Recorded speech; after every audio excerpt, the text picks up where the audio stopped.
Hello everyone, welcome to our channel. इस week में US markets का सबसे वर्स्ट वीक ये साबित हुआ है ट्रम्प इलेक्शन के बाद में। और फ्राइडे को अगर देखा जाए तो फ्राइडे को यूएस मार्केट्स में काफी बड़ा ग्लोबल सेल ऑफ हमें दिखाई दिया। 2% तक डाउ जोन्स नीचे था, ऑलमोस्ट 800 पॉइंट्स का फॉल डाउ जोन्स में हमें दिखाई दिया। और उसी के साथ गिफ्ट निफ्टी भी अगर देखी जाए तो 150 पॉइंट्स गिफ्ट निफ्टी भी हमें रेड में दिखाई दे रही है। तो बेसिकली ऐसी कौन से चीजें थे जिसने इसको ट्रिगर किया, और कौन से ऐसे चीजें है आगे वाले जो हमारे पास अभी ध्यान में रहने चाहिए। अभी बेसिकली अगर देखा जाए तो जो भी डेटा निकल के आ रहा है उसके ऊपर से वापस एक रिसेशन का फियर यूएस मार्केट में वापस निकल के आ रहा है। जेपी मॉर्गन जो है, जो सबसे बड़ी कंपनी है, और जो मूडीज नाम की जो कंपनी है, उन दोनों ने करीबन 30% और 40% का रेशो दिखाई दिया कि रिसेशन आ सकता है। अब ये रिसेशन के फियर आने के पीछे रीजंस कौन से हैं? क्या ये सिर्फ ट्रम्प टैरिफ्स है या फिर कुछ अन्य भी रीजंस है जिसके ऊपर से ये रिसेशन आ सकता है? अभी बेसिकली अगर देखा जाए तो जो कोर इन्फ्लेशन का जो नंबर वो भी ज्यादा निकल के आया है, लेकिन ये कुछ हद तक जीडीपी का भी जो नंबर था वो भी कुछ हद तक कम हमें दिखाई दिया है। जीडीपी का जो नंबर नीचे निकल के आया उसके पीछे तो रीजन काफी ऑब्वियस था,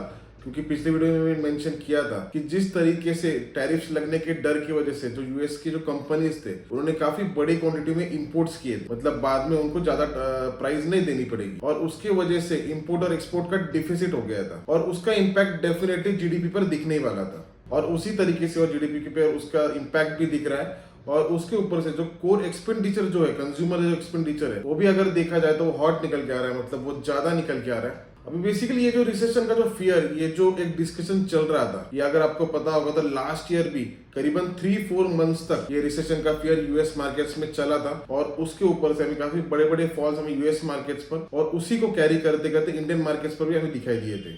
तो इनका अगर देखा जाए, ये जो रिसेशन की जो बात चल रही है ये बहुत ज्यादा नई नहीं है, या फिर ये पहली बार नहीं है। ये लास्ट ईयर से कुछ हद तक बीच बीच में से ऐसे फियर्स या फिर ऐसे न्यूज आना काफी ऑब्वियस था, लेकिन उसके साथ ये अभी इतनी ज्यादा क्यों ट्रिगर हुई है?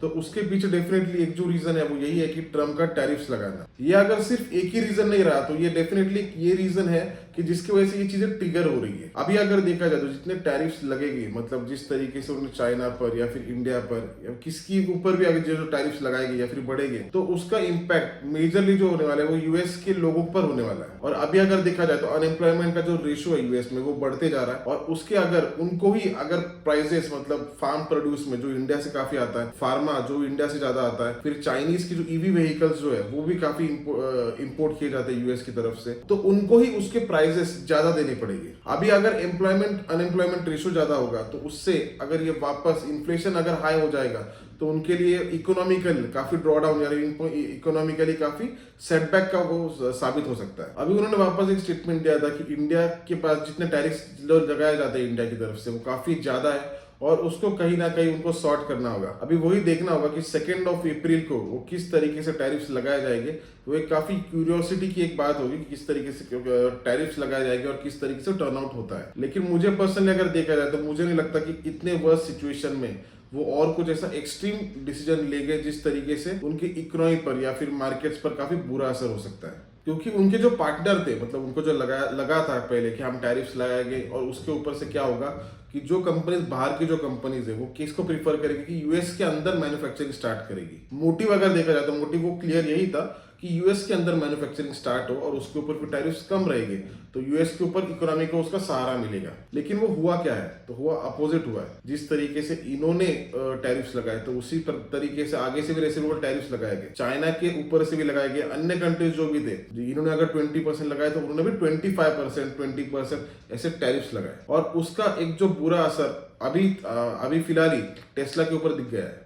टेस्ला को चाइना में बहुत बड़ा बुरा असर उसको फेस करना पड़ा। उसका बेसिकली रीजन यही था कि यूएस और जो चाइना का जो टैरिफ वॉर था, और उसी की वजह से रीजन में अगर देखा टेस्ला में करीबन 20% तक का हमें फॉल दिखाई दिया। तो ये एक उनको समझ गया कि अगर बहुत ज्यादा टैरिफ्स लगाएंगे तो अगली कंट्री भी है तो वो भी कुछ टैरिफ्स लगाएगी, और उसमें कुछ हद तक ग्लोबल केओस होने के चांसेस है। तो फिर उस पर हमारा यही ध्यान रहेगा कि किस तरीके से ये सारी चीजें 2 अप्रैल को निकल के आती है और किस तरीके से टैरिफ्स लगाए जाते हैं। अभी हमारे लिए कौन से लेवल्स रहेंगे जो काफी इंपॉर्टेंट रहेंगे। अभी बेसिकली अगर देखा जाए तो सबसे इंपॉर्टेंट लेवल जो निफ्टी के लिए हमारी डाउनवर्ड साइड पर जो रहेगी वो 22,300 22,350 से 22,400 तक की रहेगी। एक सपोर्ट जोन का काम कर सकता है और यहाँ तक अगर ये डाउनवर्ड साइड पर अगर ब्रेक होती है तो ही फिर हमें कुछ हद तक और एक्स्ट्रा उसमें फॉल दिखाई दे सकता है। और अपवर्ड साइड पर अगर देखा जाए तो जैसे मैंने इसके पहले मेंशन किया था कि 23,800 ये काफी स्ट्रॉन्ग जोन रहेगा, क्योंकि यही एक लेवल थी जहां से काफी बड़ा फॉल मार्केट में हमें दिखाई दिया था और वहां पे काफी लोगों के पोजीशन अटके हुए हैं। तो इसी की वजह से एक बार ऐसा हुआ था कि इसके पहले जब उसने वहां से उसको टच किया तो वहां से काफी स्ट्रॉन्ग हमें फॉल दिखाई दिया या काफी स्ट्रिक्ट स्लंप हम वहां से 23,800 से दिखाई दिया। अगर 23,800 ब्रेक होके अगर अपवर्ड साइड पर अगर रहता है तो फ्रेश बाइंग हमें निफ्टी में दिखाई दे सकती है और आने वाले दिनों में फिर हमें कुछ हद तक एक बुलिश निफ्टी हमें कुछ हद तक दिखाई दे सकता है। लेकिन निफ्टी मुझे ऐसा लगता है डाउनवर्ड साइड पर 23,350 टू 400 ये रेंज से अगर वापस सपोर्ट नहीं लेती है तो आने वाले दिनों में हमें 23,050 से लेकर 23,000 तक का भी लेवल हमें निफ्टी में दिखाई दे सकती है। और बैंक निफ्टी अगर देखा जाए तो बैंक निफ्टी कुछ दिनों से एक काफी बॉक्स पैटर्न में ट्रेड कर रही है। इसकी जो रेंज है वो करीबन 51,600 700 से लेके अपवर्ड साइड पर, डाउनवर्ड साइड पर 51,000 मतलब एक यहाँ यही से सपोर्ट ले रही है, वहां से एक रेजिस्टेंस ली, तो एक बॉक्स पैटर्न ये फॉर्म हो चुका है। लेकिन अपवर्ड साइड पर मुझे ऐसे लगता है 52,050 ये अगर ब्रेक होता है तो आने वाले दिनों में हमें 52,700 तक बैंक निफ्टी जाते हुए दिखाई दे सकती है। और डाउनवर्ड साइड पर ये अगर बॉक्स पैटर्न अगर ब्रेक होता है तो 50,750 से लेके 50,800 मतलब 50,700 या फिर 800 ये रेंज पकड़ सकते हैं कि जो काफी स्ट्रॉन्ग सपोर्ट जोन है। तो यहाँ से कुछ हद तक सपोर्ट के आने के चांसेस है। ये अगर लेवल ब्रेक होती है तो फिर आने वाले दिनों में 50,000 तक बैंक निफ्टी जाते हुए दिखाई दे सकती है। तो ये कुछ इंपॉर्टेंट लेवल्स है जो आने वाले वीक के लिए मुझे लगता है काफी इंपॉर्टेंट रहेंगे। और आई होप ये वीडियो आपके लिए बेनिफिशियल ट्रेडिंग जर्नी अच्छी रहे। Thank you.